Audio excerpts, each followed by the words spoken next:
बदलाव प्रकृति का शाश्वत नियम है, यह जरूरी भी है।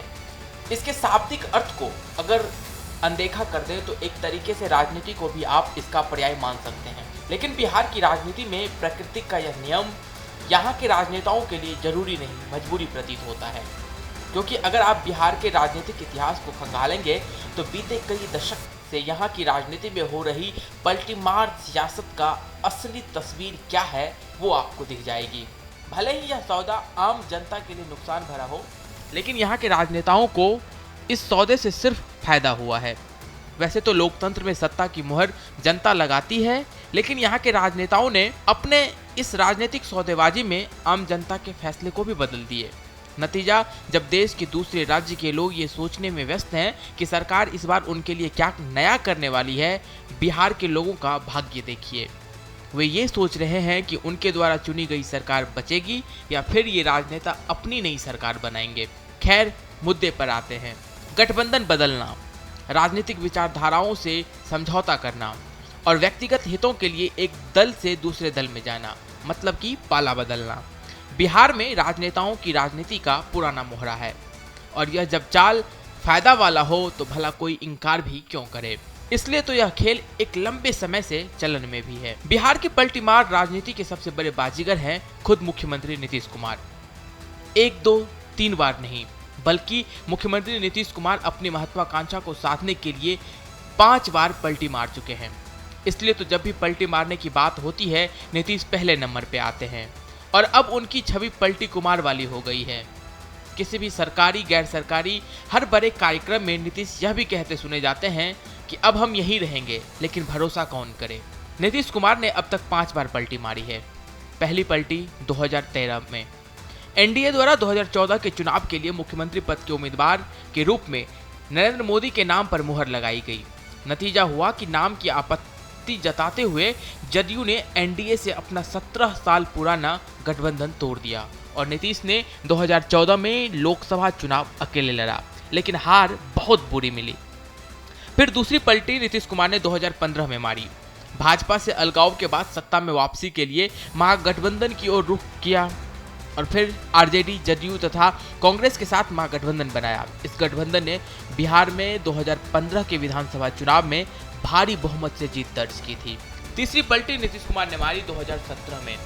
व्यक्तिगत नाराजगी और तेजस्वी यादव पर भ्रष्टाचार के आरोप लगाते हुए नीतीश ने महागठबंधन से नाता तोड़ लिया और 24 घंटे के भीतर ही एनडीए के साथ नई सरकार बना ली। फिर चौथी पलटी 2022 में नीतीश कुमार ने तब मारी, भाजपा के साथ उसके मतभेद बढ़ रहे थे। जदयू को कमजोर करने का आरोप लगाते हुए नीतीश ने भाजपा से 2022 में नाता तोड़ लिया और आरजेडी कांग्रेस के साथ फिर से सरकार बनाई। 2024 में 5वीं बार पलटी मारी जब उन्होंने तेजस्वी यादव पर काम नहीं करने देने का आरोप लगाया।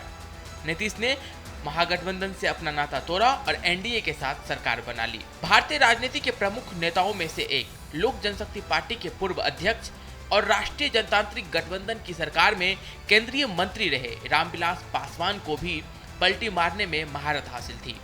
राजनीति के मौसम वैज्ञानिक के नाम से मशहूर रामविलास पासवान पहले ही भाप जाते कि इस बार उनकी सरकार किस पार्टी के साथ बनने वाली है, या फिर आप ये कहिए कि किसकी सरकार बनने वाली है, वो उस पार्टी के उस खेमे के हिस्से में चले जाते।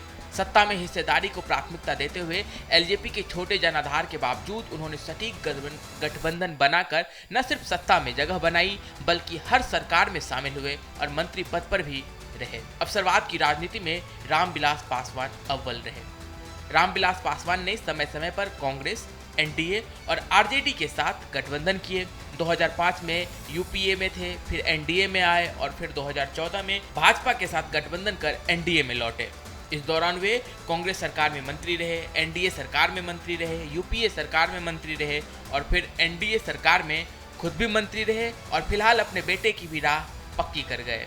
पूर्व जेडीयू नेता और हिंदुस्तानी अवाम मोर्चा के सुप्रीमो जीतन राम मांझी नीतीश के पद चिन्हों पर चल रहे हैं। 2014 में नीतीश कुमार ने मांझी को मुख्यमंत्री बनाया और पद की लालच ने उन्हें बागी बना दिया। नतीजा, मांझी ने जदयू से अलग होकर हिंदुस्तानी अवाम मोर्चा बनाई और मांझी थोड़े ही समय में अलग अलग राजनीतिक तेवर दिखाना शुरू कर दिए। कभी भाजपा के साथ तो कभी आरजेडी के साथ, अपनी महत्वाकांक्षा फिलहाल वो साध रहे हैं। लोकसभा में हार की नैतिक जिम्मेदारी लेते हुए नीतीश ने इस्तीफा दे दिया 2014 में और फिर मांझी को सीएम बनाया। लेकिन जब नीतीश ने वापसी की कोशिश की तो मांझी ने बगावत कर दी और जेडीयू से अलग होकर हिंदुस्तानी अवाम मोर्चा बनाई और फिर एनडीए तो कभी महागठबंधन में शामिल होते रहे। निजी महत्वाकांक्षा, सीट बंटवारे और दलों के सम्मान के मुद्दों को लेकर आरएलएसपी प्रमुख उपेंद्र कुशवाहा भी पलटी मार सौदेबाजी का हिस्सा रहे, लेकिन अभी तक निराशा ही हाथ लगी है क्योंकि इनके राजनीतिक विचारों पर सियासी समीकरण हावी रहा। 2014 में भाजपा के साथ मिलकर चुनाव जीता, फिर 2018 में एनडीए छोड़ा, यूपीए से हाथ मिलाया, 2021 में जदयू में अपनी पार्टी का विलय करवाया और फिर एनडीए में वापसी की, लेकिन बात नहीं बनी। इस सियासी खेल में सिर्फ इन्हीं खिलाड़ियों का खेल नहीं है। 2020 में एनडीए का हिस्सा होते हुए चिराग ने नीतीश कुमार के खिलाफ चुनाव लड़ा था। भाजपा ने भी आधिकारिक तौर पर चिराग को किनारे कर दिया। हालांकि भाजपा के इस फैसले पर चिराग पासवान ने कोई प्रतिक्रिया नहीं दी, लेकिन पार्टी चिराग पासवान और पशुपति पारस के दो खेमों में बट गई।